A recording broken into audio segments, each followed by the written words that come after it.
everyone, I am checking in about our scavenger hunt quilts. I recently posted about myself doing week 2, which is step 3 in the quilt. And I am here at my friend Sarah's house. We're doing a little elbow bump greeting for being safe, social distance. And Sarah is my neighbor and a very talented fiber artist. She weaves and dyes fabric and quilts, and I feel so excited that she is participating in the sew along. So, Sarah, if you can share a little bit about your quilt, the theme that you're using for it, and how you've done the steps from last week. Yeah. So I shared a little bit of this on my Instagram page as well. I was really excited when Heidi posted this. I've been, for whatever reason, having an itch to make a quilt. And so it was like, this is perfect. I don't have to think about it. It's too hard. This is perfect. And so I decided, though, to really make this, like overlap this into making it personal, but really reflecting on motherhood and what my experience is with motherhood.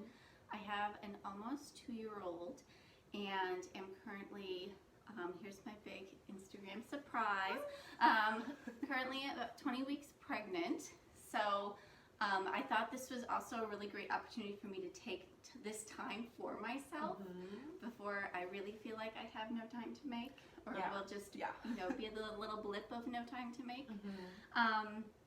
So that being said, so my reflection is really, or the focus is very much on motherhood and what my experiences are. And with that also wanting to utilize fabrics that I've dyed myself at various points in my life. So that was a big catalyst too, is I have the stash of naturally dyed fabrics, and so how can I use those? So this is, here's my big reveal. So just to start with the background though, I have a lot of blank fabric, ready to dye fabric, and so I decided to, I'm a big tea drinker, so I know a lot of moms drink coffee and feel on coffee, but for me it's tea. And so I wanted to tea dye the background. I thought that'd be a nice neutral as well to make all the other colors pop. And to cut in, I love that you did tea, because when we first met 4 years ago, you gave me a kombucha SCOBY, and that SCOBY is still alive at my house. It's my only closest thing to a pet or other living creature that lives with me. So I love that you used tea also. Yes, so all kinds of tea. And the tea, it honestly was pretty, I ended up over dyeing it a little with some walnut and a little bit of kutch. It ended up being just a really fun experiment to get a nice neutral background. So this is where it's, the kutch really made it a lot warmer, which I like too. But yeah, so then for week 1 with the body prompt, I decided to actually trace my profile versus my side. To really showcase where I was at and document where I was at in the pregnancy. So this was about 17, 18 weeks when I traced, and so that was really fun to do. And I decided to also use some bundle dyed silk fabric that I had that was actually bundle dyed with my wedding bouquet. So that was really special, and I shared this story too of how I had this great office neighbor who one day when I was walking into work just exclaimed that I was blooming, and I was probably, you know, like 30 weeks pregnant and just didn't feel like I was blooming, but it was a great grounding moment to reflect on where I was and what my body was capable of, and kind of everything that I was experiencing at that point. So that was the fabric, and yes, where I'm at with the body. And then the other part of the week, oh yeah, we'll lift it up a little bit. Maybe change arms. For the week 1 was the birth, which is a really layered prompt for me. Because where we you know, you're having us kind of go more in the Birthstone route, I really was just like, as most moms I know have a pretty traumatic birth story, you know, and it is traumatic, and everything changes, you know, in those moments. And so I, with that, wanted to really acknowledge my son's birthstone as well. And so I decided to do both of ours. So mine is actually, my birthday's February 3rd, so it's this tiny amethyst shibori dyed with logwood rectangle. And his birthday is March 30th, so 3:30. So we have kind of the juxtaposition of the 3 for mine, you know, going in the width for his, and then the 30 inches for the length. And so in his is more of the aqua color there too. But I decided to overlap them because I was thinking more about it and how I wanted to position them. And I think especially as he's becoming his own person and he's talking more, it's the reality of like he is his own person, and where I am just a small part of him, I can influence him only so much before he's really his own individual and will just go forth that way. So I just decided to overlap our birthstones just a little bit there as well. I love that. Yeah. And so now we are moving on to the touch step, and Sarah bought the pattern online from the Modern Quilt Guild's QuiltCon magazine. So she has known a little bit of what was coming and thought about it. And let's just zoom in a little more again. So here, there are already 3 items, and we're going to discuss a 4th item and then possibly a 5th item that might resonate with you and feel right to add to the quilt. And we're also going to be able to troubleshoot some technical things that are popping up, as well as conceptual things in terms of which items to trace. So you can share about these 3. Yeah, so I'm really happy I purchased it ahead of time, just because for my type A planner self. And what I'm usually the type of person that, like, if I make something, it's done. Like, I don't tend to go back to it, but I'm really allowing myself space to trial and error with the quilt along the way and to marinate on things. Yeah. And so the 3 things that regarding touch, the touch prompt that felt really good and appropriate so far is I've started my gratitude journal. I traced that, and then I have my comb, my hair comb, and then I also traced my son's hand. So, and these 3 things, just to kind of quickly share, I feel like, you know, to force myself to stay in the moment, I find myself naturally getting to that moment, though, whenever my son, his hand is on mine, or is holding my hand, or I'm holding his hand. And just, I loved how, though, that it's totally the touch prompt, right? Like, it made sense. So, I thought that would be a great documentation to have at this moment in time, too, for him on the quilt. The comb, so I'll comb my hair every day, and maybe run the comb through like twice a day, or twice in the morning. And what I noticed postpartum, though, is I would have to comb my hair about 4 times, and clumps of hair would just be falling out. And just that first time that it happened, just the shock of, like, on top of everything else, of like what's happening to my body, what did just happen to my body, like all these things, was really something to make peace with, and just really sit with and acknowledge the process.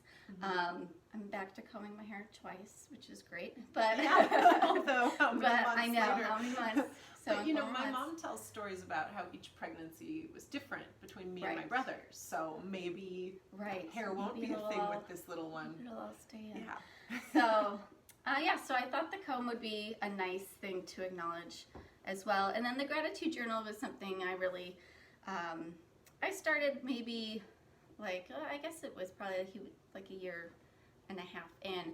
But I struggled with postpartum anxiety, and so it was really acknowledging that I needed to get back into therapy and, you know, work with this and find a good balance. And having the gratitude journal has definitely helped in a daily reflection of finding a balance and acknowledging, you know, those grateful moments throughout the day. And as you guys who've seen my video, Sarah hasn't gotten to watch it yet, but I definitely mentioned my therapist in my touch section as well. Yeah. It's just, they're people in a profession that touches our lives so much and give us advice about sometimes really practical things that we do interact with physically every day. Yeah.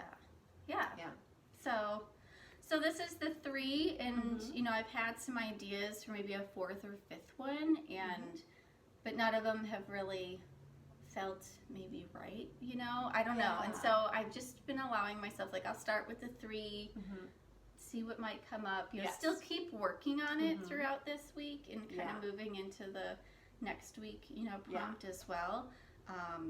I think that's a really smart way to work, and I would suggest that, and we can sit more comfortably too. I would suggest that as you work, and I think that that's part of what people got to see in my video as well, is when I was working on my piece, I wanted to trace my pillow that I touch every day and I travel with and I pack in my suitcase and everything. And I touch my basal body thermometer that I'm using to keep track of my hormone levels, because I've had lots of issues with those in my health in the past. And I've been making elderberry syrup every day for myself. Or I haven't been making it every day, I drink it every day. Yeah. So I thought, rather than tracing the bottle of syrup, like, what is the thing that's important in there that I'm touching? And it's the actual berries, so I traced those. But then I had 2 that were more ambiguous. I've been making an effort since I got home from India, and even before then, to drink warm water every day instead of cold water or whatever. And it's warm tea, we'll just have warm liquids instead of cold liquids. So now I've got all these thermoses that I use. But it took me a long time to figure out, how am I going to trace water? And then the other thing is that I make a lot of herbal oil infusions, and I was trying to think too, how can I trace that? Do I trace the bottle? And so I did all of the work for the first 3 and probably purposefully gave myself 21 elderberries to trace, because I needed a little extra time to figure out, how am I going to trace and represent water and oil?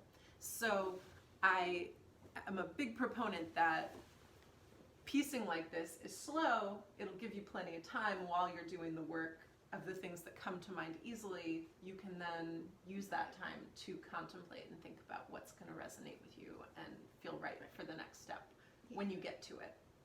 So there are some great technique things that I'd like to highlight here. So number 1, on this hand, I shared in my video about internal corners. So I had an internal corner on my pillow, and here, so Sarah has used just a running stitch going around, and she had some challenges with that internal area of the hand. And Sarah, if you hold that steady, I will hold up the way that I resolved that with using a whip stitch. So right here, I had my running stitch going, and then I did a little whip stitch right around the area where I couldn't turn it under so much, and then I continued with the running stitch.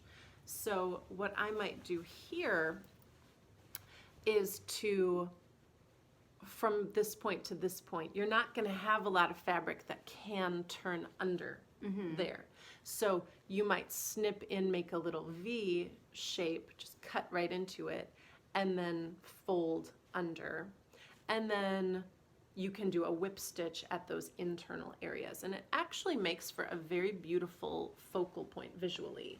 And it's a nice way, I think personally, of honoring what it's like to be alive and all of the challenges that you come into when you're making something. So it's not like you're trying to hide something. You're acknowledging this is a different part of the piecing. It requires something different. I will give it the thing it needs, instead of adding glue or some of the other techniques that are popular in the quilting world that are like hiding what's going on. I like that technique acknowledges what's going on and that you've got a different situation on your hands. Right. Another thing that's coming up here that I'm sure is happening for people, online as well is there are some areas here where the fabric didn't get turned under completely, and so now it's poking out a little bit. Oh, this is a great example right there. here. So how can we make sure you guys see that? So see, the back of the fabric has folded over and it's just gotten untucked. So for that kind of an instance, you might want to, in the future, trace even larger than 1/4 of an inch seam allowance. So when I say that, I think I am not very mathy about it because I'm not a very mathy person. So I sometimes mean, you know, around 1/2 inch. It's not the precise way that other people mean when they say 1/4 of an inch. Right. And well, just to yeah. kind of add to just the experience with this. So my background's formerly in clothing too. Yes. So yeah, you are I sometimes an take a amazing very sustainable like fashion. clothing approach, and I'm like, oh wait, I'm doing a quilt. You know, I know it's different. I know that there's other little tricks. But so I did leave 1/4 of an inch, and you know, one thing is what I know about sewing. Just clothing is there's certain things that just need to be manipulated by hand. You know, like I can't press this in ahead of time. It just really needs to happen as I'm sewing it. Yeah. And so while everything looked beautiful as it was pinned and as I was stitching, it wasn't until after the pins were out and the stitching was in, I was like, oh, I didn't catch, you know, what I thought I did. Yeah. So, and just, yeah, I think what's, for me, I'm very proud of myself is I'm just, again, allowing myself space to make those mistakes. Yes, and then go I back. can imagine as a mother. I'm like, I've never done that before. and then being able to go back and just, like adjust and try some new things. Because, I figured you were going to share some great little tips and tricks too along the way. Yeah, and we were talking earlier today too about to go all the way around this hand, it's not even an arm's length worth of thread.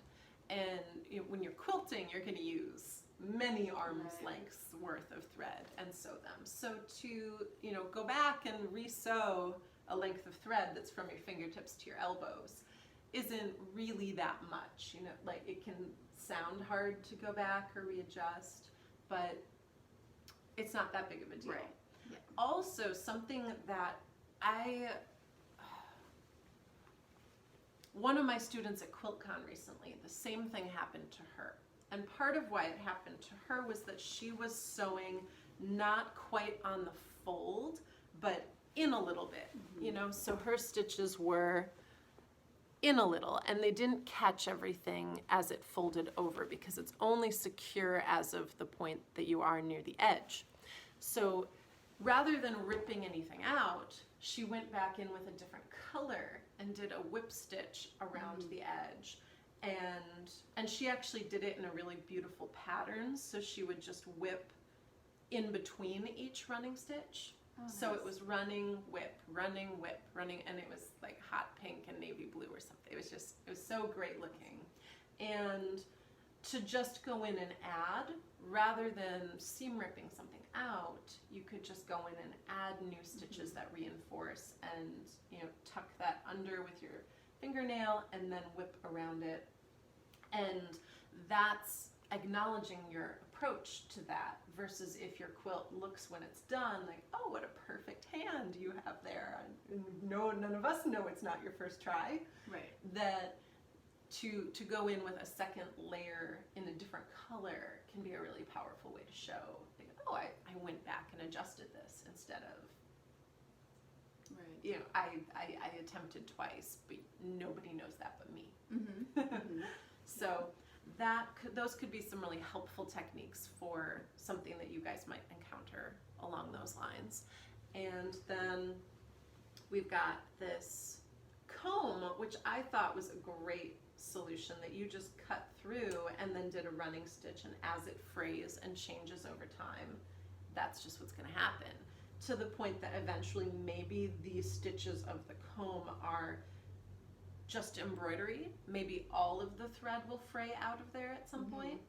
And then that's sometimes subconscious things like that too, like that's replicating what happened with your hair. Right. if the threads start, I mean, hopefully it won't all be gone, but as those threads start to come out over time, that's a really powerful way of allowing that to happen and to change over time.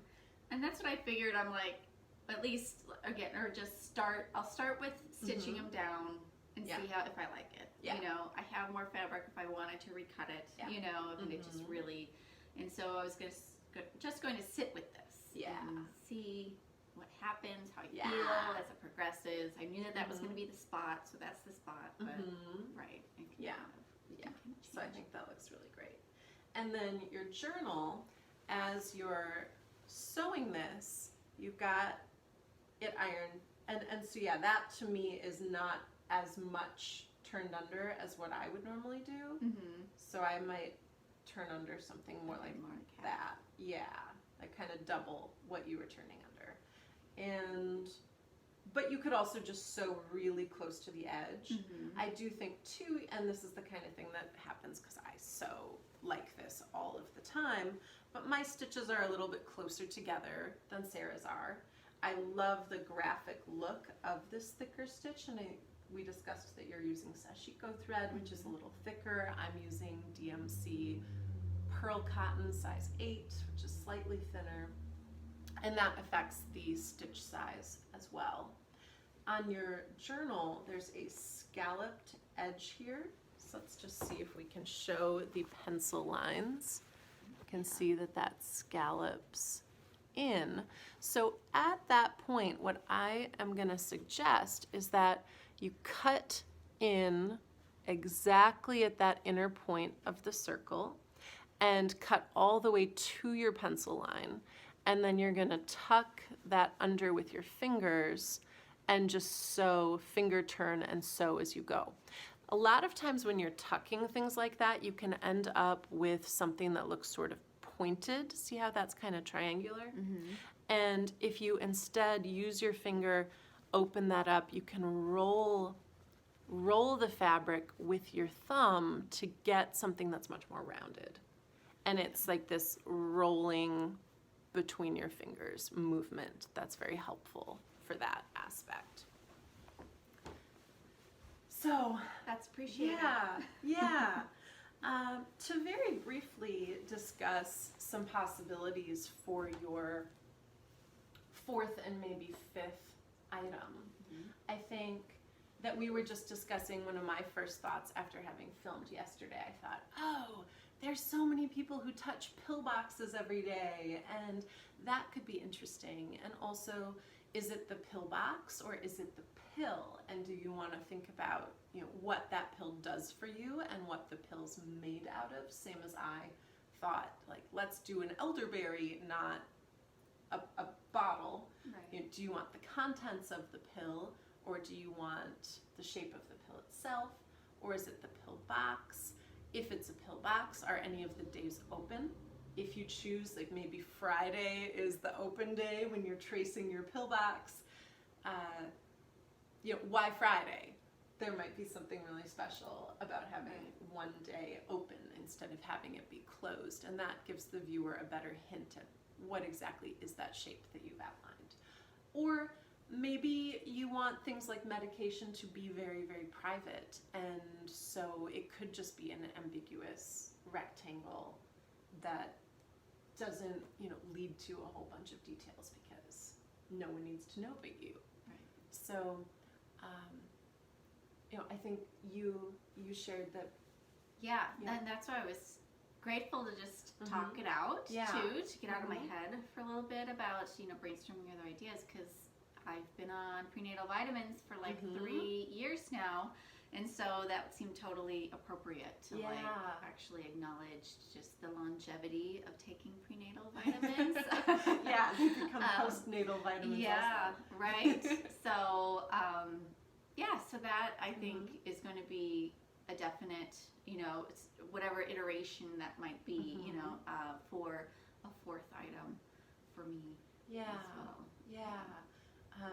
From my limited awareness as a friend of mothers and as an aunt of 2 babies, certainly there are a lot of special creams and things that mothers use. There are like different machines and things that are used. One that comes up for me is that my sister-in-law, or just my nephews, have a sound machine, and I was never used to hearing that kind of sound until I started to have friends and family who have kids, because it's like a new generational thing. Like, I don't remember having a sound machine when I slept as a kid. I wouldn't want to date someone with a sound machine either. Like, that I think would really bother me. But there's a lot of generational touching the sound machine. And we actually had to purchase a second one for ourselves in our bedroom after baby moved from the bedroom to his own room, because I realized like everything's too quiet now. I'm just so used to having that kind of, that's cool. white noise. So yeah, that would be a great idea too, to acknowledge what was before and then after, and because I know my brother travels with that sound machine. Oh, yeah. They don't go anywhere with that. Same. Otherwise, it would be finding an app on your phone to mimic it. But that's a great idea too. Excellent. Yeah. Cool. Well, that's so wonderful. Well, thank you guys for joining in. I hope that hearing a more organic conversation about the quilts was helpful, as opposed to just me showing things in progress. And keep posting on Scavenger Hunt Quilt hashtag. It's so fun reading everything that people write. Yeah, and just all the fabrics everyone has in their stash is phenomenal. And the meanings as well. behind the fabric and why you're choosing them. And I've seen people tagging the people who designed the fabric if it is a newer designer fabric. My friend Caroline used this moth print with a green background, and it's so beautiful, and she tagged the maker of the print, and that kind of thing is really exciting to get to see. Someone else recently posted about, she didn't have a great big background fabric, so she cut up one of her husband's old shirts and sewed it together. And I think that is really exciting to see some of the innovations. Absolutely. Yeah.